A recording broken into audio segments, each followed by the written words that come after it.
Here's something for you.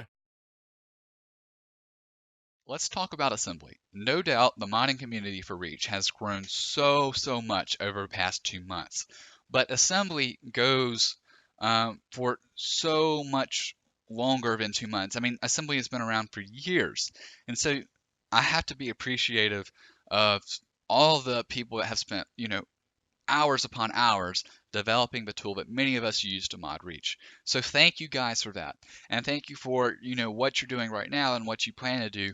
It is really amazing.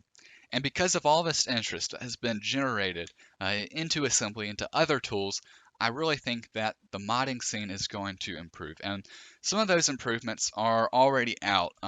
Things like network poking. Network poking is a great solution for getting around the problem of, I made a change in my multiplayer game, but my friends can't see that.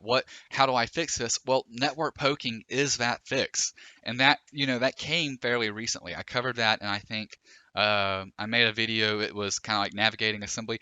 I cover that in that video, and that is such a great tool to solve many problems. But there's many problems that remain.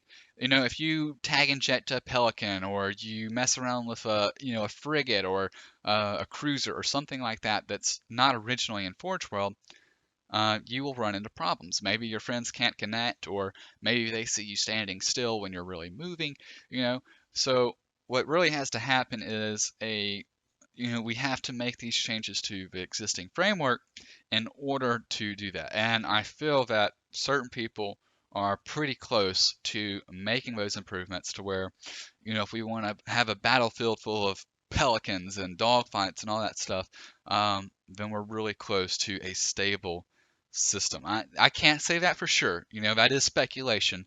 Um, but I'm confident it's just a matter of time before we're able to do all that crazy, insane stuff. Another thing, I mentioned quaternions, which is a separate coordinate system outside of the Cartesian coordinate system. So, a quaternion is not like an XYZ. It's like a IJKD or something. It's a four-phase coordinate system. It's not like a three-axis. So, um, I mentioned, you may have to go online, you may have to find a quaternion converter for things when it comes to modifying a vehicle or modifying the position of something. And now we're seeing that being implemented into assembly. So the developers of assembly are definitely aware of what the community needs, what we're experiencing, and so it's good to see that reaction to what the public is experiencing. That's always a good sign. So having a quaternion converter inside assembly already is a great tool. And right now, it is available in a non-release version of assembly. So if you go to GitHub, I think you can create a build for yourself there, in which that is already present. And we're seeing things like tooltips. So if you hover over a potential field in assembly that you're looking at editing, you'll be able to see what that field is in charge of, what it manages. That is also a really, really great improvement. So Lord Zed, Game Cheats, you guys are awesome. Thank you. Please keep it up.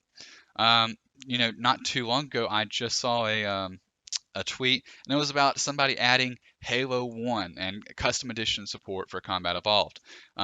So, I mean, using assembly, which is really awesome for Reach, but also looking at some of these older games like the first Halo and being able to mod that with assembly without having to do any changes really is incredible. So that leads me to the channel itself. Initially, when I created the first videos, which were how to enable Forge and then the basic weapon and vehicle characteristics videos, so those were just, videos that I was making for my friends that they could watch so that they could do those things at a very basic level. And then it grew. I posted the links on Discord and Reddit, but I think for the largest part, um, y'all made those videos more than I thought they ever could be, by your input and sharing them and liking them and giving me suggestions and thoughts on how to improve the videos themselves, what content to cover. And it was awesome to see that growth. And I definitely want to see more of it. So that leads me to the other side of the same coin, which is what am I going to cover now? I feel as if those assembly videos are coming to an end. Obviously, I've covered a good bit of material, but I feel the foundation has been laid so that you can pretty much explore assembly and have a pretty solid idea of what you're messing with. And so a couple ideas I've been throwing around in my head is looking at games that have great modding platforms and exploring them. So games like Fallout, Skyrim. Obviously, Bethesda, is a huge support for modding in those communities. And I don't think we'll get something to the same degree as a creation kit, but it would be good for you guys to see all the things that you can do with a um, developer-backed program, such as the creation kit. Games like Arma would be so useful to see from a server management side, a scripting editing side, scripting implementation, mission editing.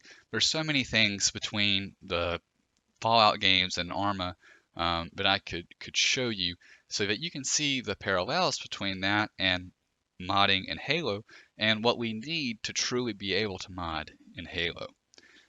So I hope you will stick around for those videos, and I definitely think they'll be informative and entertaining to a degree. With that being said, this is a Halo modding channel at its root, and I want to stay true to that.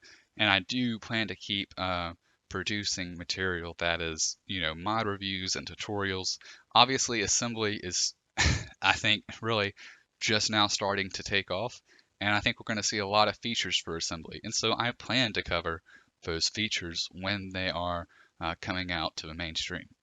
So let's talk about the Master Chief Collection and some news and possibly some new tools that we might be getting. Postums recently made a post on the Halo Waypoint site that interviewed a couple of prominent individuals in the modding scene about kind of what they were working on, what they've messed around with in the past, what they're working on for the future. And it was a really good look at the history of modding as well as the future of modding as well. The senior producer lays out a 4-step process that the team is following in order to determine kind of what it is they plan to release to the community in order to grow the modding scene. Probably the most boring aspect is the legal side, in which they are determining what's okay, what's not okay in terms of modding. Obviously, I can understand that. You definitely don't want a privacy breach or hackers and matchmaking left and right, like you see in some other games, unfortunately. So they definitely have cause for that. But in this article, he does say that he has some long-term goals, a long-term vision, that he wants to empower the modding community more than they already are, which to me indicates that they definitely have an idea of what they want to release to us or how much they want to give us in terms of their game engine editor or their creation kit in terms, I guess you could say. So it is good to see that. And this definitely leaves me thinking and turning some cogs in my head about what it is we're going to be getting. I think with Combat Evolved going through the first test flights right now, it's really good. I think that will be released soon. And I think as some of the other titles get released, we're going to see more and more developments for the modding community as a whole. And I think it would be smart for them to see if a modding in the Master Chief Collection could take off to a point where they might consider it in Halo Infinite. That wraps up this video. Thank you for watching. I definitely appreciate it. I thought it's been a while since I posted a video, so I would go ahead and put this out there, get you caught up on all things assembly, Master Chief Collection, my channel, and its short-term goals, so you'd be aware of everything. And I will probably be posting a wrapping up type video for the assembly basics that will probably introduce some other topics that we will be looking at in the future. Thanks again. Have a good one.